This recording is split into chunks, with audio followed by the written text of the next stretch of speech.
Hello guys, welcome to my channel. For today's video, gagawa tayo ng metallic blue gray balayets. Meron ba ganon? May pagka-blue na may pagka-gray naman. Parang ganon. Meron guys. Ayan.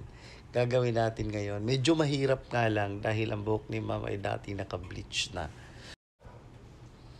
Ayan, nakadalawang bleach na kami. Kanina nag-bleach na kami. And then, kita nyo po, sobrang dilaw pa rin. Kasi ang itim talaga ng buhok ng ating kliyente. Pero, mapapaganda din namin to. Ito, binalot na namin aluminum foil para mas mabilis yung effect. Kaya lang yung dulo, hindi pwede lagyan kasi possible na masira na siya. So, yung gitna lang. And then, lalagyan namin ng highlight yung pinaka-black. Ayan.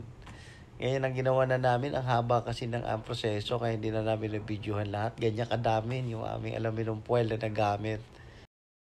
And eto na, after more than 6 hours, ay grabe, ang haba talaga. Ang nakakainip dito yung mag-intay ka ng developing time. Ayan na oh. Oh, di ba? Basa pa yan. Wait natin matuyo. Yun. Ayan ang sinasabi ko. May pagka-greenish ng konti sa ilaw.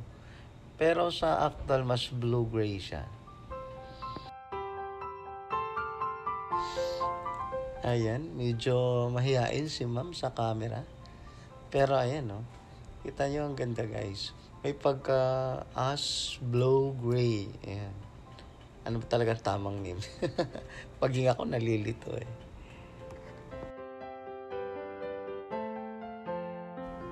Ayan. Ang pinakamalaga sa hair color eh, matanggal mo yung pagiging golden yellow, yung mga yellow tones. Kahit ano man yung reflect na gusto mo, walang problema, wag lang yung kakulay ng bleach na buhok.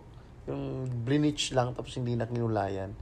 So, mas maganda kung bigyan mo ng iba-ibang reflect. Ayan guys, thank you for watching and don't forget to subscribe, like, and share.